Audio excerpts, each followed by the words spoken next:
a todos nuevamente, qué bueno que nos acompañan. Dios me los bendiga mucho. Qué gusto me da poder volver a saludarlos el día de hoy. Reciban un cordial abrazo de mi parte. Y vamos a continuar dándole lectura a la palabra de Dios. Y vamos a continuar viendo el libro de Romanos, capítulo 8. Y el día de hoy vamos a leer los versos capítulo del 31 al 34. Y por favor, traigan por favor sus Biblias por ahí, que podamos ir viendo los versos que vamos a leer el día de hoy. Pero antes que nada vamos a orar, vamos a poner en manos del Señor este tiempo. Vamos a orar, hermanos. Padre bendito, en el nombre de Jesús. Hoy en este día, Señor, nos ponemos en tus manos. Permite que este tiempo sea de mucha bendición, que sea por medio de tu Santo Espíritu que habla nuestras vidas, que sea Él quien redarguye nuestra mente y en nuestro corazón, y que esta palabra, Señor, quede grabada en nuestra mente y en nuestro corazón, y que podamos ponerla en práctica para beneficio de nuestras vidas. Señor, yo te doy las gracias y nos ponemos en tus manos. Gracias en el nombre de nuestro Señor Cristo Jesús. Amén. Y pues bueno, vamos a comenzar, y me gustaría hacerte una pregunta antes de comenzar a leer los versos 31 al 34. Y es la siguiente. ¿Qué posibilidad habría de que alguien que ha sido un creyente fiel y verdadero, que haya tenido una fe genuina en nuestro Señor Jesucristo, que haya sido una fe verdadera, que esta persona que se ha apartado tal vez por algún tiempo, esta persona, ¿tú crees que pueda perder su salvación? Por supuesto que no. El apóstol Pablo en el libro de los Romanos, capítulo 8, al inicio, nos da un rotundo no. Y es imposible que esto pueda ocurrir por la simple y sencilla razón que nos dice por lo que nos dice, que para los que están en Cristo Jesús, dice que no hay ninguna condenación. Y efectivamente, como hijos de Dios, como creyentes fieles y verdaderos, pues para nosotros no hay ninguna condenación. Y porque en este capítulo, todo el capítulo 8 nos habla precisamente de que nosotros ya hemos sido perdonados, ya hemos sido salvos, hemos sido regenerados por el Espíritu de Dios y hemos sido hechos criaturas nuevas. Y el Señor también nos dice que hemos sido ya predestinados, que también hemos sido coherederos por medio de nuestro Señor Jesucristo. O sea que ningún verdadero hijo de Dios, un verdadero creyente, se puede perder. Y ahora, te podrás tú preguntar ¿por qué? Y efectivamente, porque Dios está con nosotros. Y si nos damos cuenta, vamos a leer el verso 31 del capítulo 8, lo que nos dice. Y nos dice lo siguiente: ¿qué pues diremos a esto? Dice, si Dios es por nosotros, ¿quién contra nosotros?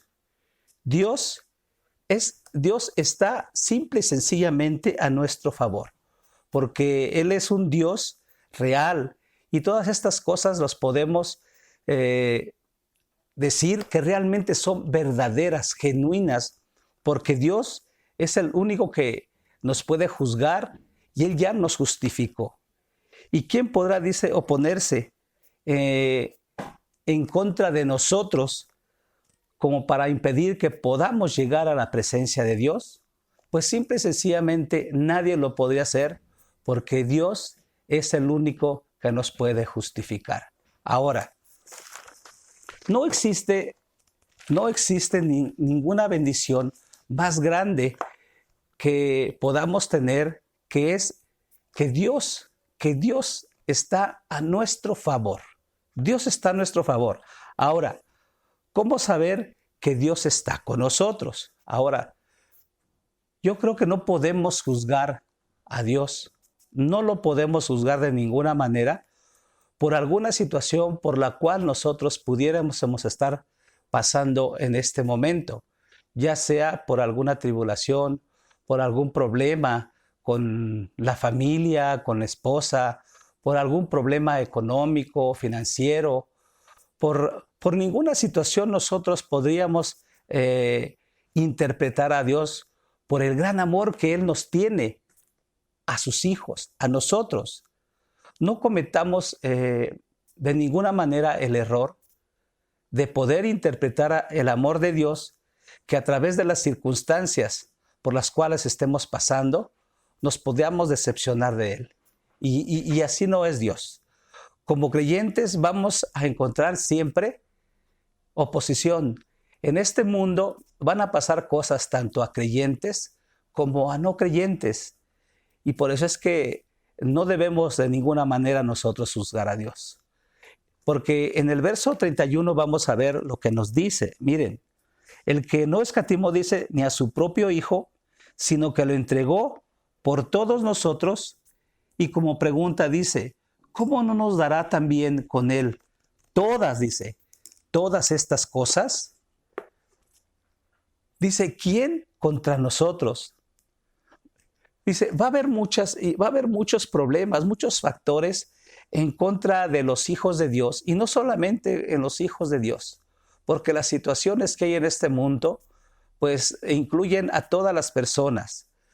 Lo que Pablo aquí nos dice es que vamos a tener oposición a causa de muchas situaciones, pero nada ni nadie va a poder impedir que podamos estar con Dios y que el Señor lleve a cabo el plan, el propósito que tiene con nosotros al querer hacernos como su Hijo Jesucristo. Ahora, otro argumento o otro punto que aquí el apóstol Pablo nos da para que podamos ser más que vencedores, lo podemos ver aquí en el verso 32. También dice, el que no escatimó ni a su propio Hijo. No escatimó Dios ni a su Hijo Jesucristo. Y es que si Dios entregó a su Hijo Jesús para que muriera en esa cruz y que perdonara a todos los pecadores, que perdonara todo el pecado de la humanidad, podría ser pues ilógico que Él nos pudiera negar las demás cosas que pudieran ser más simples y más sencillas. Es cuestión tal vez a lo mejor de lógica de nuestra fe, porque si realmente nosotros amamos a Dios, pues nada nos podrá separar de Él, ya que es por medio de nuestro Señor Jesucristo que nadie nos puede separar. Ahora, Pablo dice que nadie nos puede acusar a los creyentes frente al tribunal de Dios para que nuestra salvación pueda ser quitada. Y en el verso 33 nos dice, ¿quién acusará a los escogidos de Dios? Y da la respuesta, Dios es el único que justifica. Dios es el único que justifica. Siempre los creyentes vamos a ser juzgados, no solamente inclusive por la misma familia de Dios, por la iglesia, sino también vamos a ser juzgados por personas externas, por personas ajenas. Tal vez pueda ser por nuestro comportamiento, incluso por compartir de la palabra de Dios, vamos también a ser juzgados y vituperados. El mismo Satanás se encarga a veces de hacernos quedar mal delante de Dios. Él nos juzga. Ese es su trabajo. Es de alguna manera tentar a los hijos de Dios para que caigan nuevamente, que pequen y acusarlos directamente ante nuestro Señor. Ahora, pero hay algo aquí muy importante, que si tú eres un hijo de Dios, un verdadero hijo de Dios, nadie te podrá acusar por la simple y sencilla razón de que Dios ya nos escogió. Él nos ha llamado y nos ha justificado para que podamos estar seguros y confiados de que en algún momento, cuando lleguemos a la presencia de Él, por medio de nuestro Señor Jesucristo, Él ya nos salvó. Ahora, Dios nos ha dado la bendición de vivir, de poder vivir en libertad de todo lo que nosotros habíamos cometido como pecado. Que todo lo que habíamos hecho, Él simple y sencillamente ya nos perdonó y ya se ha olvidado, dice, de todo lo que nosotros hemos hecho. ¿Por qué? Porque somos hechura a imagen de nuestro Señor Jesucristo. La única opinión que realmente cuenta para ser juzgados, pues es prácticamente la palabra de Dios. Y Él aquí nos dice que Él está a nuestro favor. Lo que podemos ver en estos versos que aquí nos dice el apóstol Pablo es que nuestra salvación depende única y exclusivamente de nuestro Señor Jesucristo. Nadie nos va a poder juzgar, nadie nos va a poder acusar, porque si realmente tú eres un hijo de Dios, vas a poder entrar en la presencia del Señor. Por lo que estamos seguros que ningún creyente fiel y verdadero va a ser juzgado por el juicio de Dios. Y para terminar, vamos a ver en el verso 34 lo que nos dice la palabra de Dios. Verso 34 nos dice,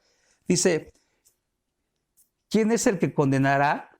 Dice, Cristo es el que murió, más aún el que también resucitó, el que además está a la diestra de Dios, el que también intercede por nosotros. Cristo murió en la cruz. Y al morir en la cruz, pues Él con su sangre derramada, toda su sangre, perdonó el pecado de toda la humanidad. Y de esta manera, pues está diciendo nuestro Señor Jesucristo que todo había sido consumado. Está diciendo que la deuda de todos los hijos, todos los que son de Él, la deuda quedaba completamente cancelada. Por eso es que la pregunta que hace el apóstol Pablo dice, ¿quién nos condenará? Nadie nos puede condenar. El único que lo puede hacer era Dios, y ahora Dios está a nuestro favor, porque ya Dios, por medio de su Hijo Jesucristo, nos ha perdonado. Él nos llamó, Él nos justificó, dice su palabra, y nos glorificó, y nada ni nadie nos podrá separar del amor de Dios, que es por medio de nuestro Señor Jesucristo. El que ahora prácticamente aquí nos dice, está intercediendo por nosotros delante de su Padre. Él está intercediendo. Por eso es que nosotros en Cristo somos más que vencedores, porque ya en Él tenemos la victoria. Y como conclusión, si la pudiésemos decir así, por eso es que debemos entender como hijos de Dios que la salvación viene única y exclusivamente por medio de nuestro Señor Jesucristo. También que Dios Padre es el único que nos puede justificar y nos declara sin culpa y sin deuda alguna. Y por último, que la salvación está disponible para todos aquellos que aún siguen pecando, que son pecadores, pero que si tú le reconoces que has pecado, que has hecho cosas que no le agradan a Dios, y que si tú crees realmente que Jesucristo es el Hijo de Dios y que solamente Él puede perdonar nuestros pecados, Él te puede dar vida eterna, hacerte hijo de Dios, hacerte una criatura nueva, para que estés predestinado también para poder estar en la presencia de Dios. Familia, esta es la célula de esta semana. Espero en Dios que sea de mucha bendición y que el día de hoy Dios haya hablado a sus vidas. Que Dios los bendiga y aquí nos vemos primeramente, Dios, la próxima semana. Hasta luego.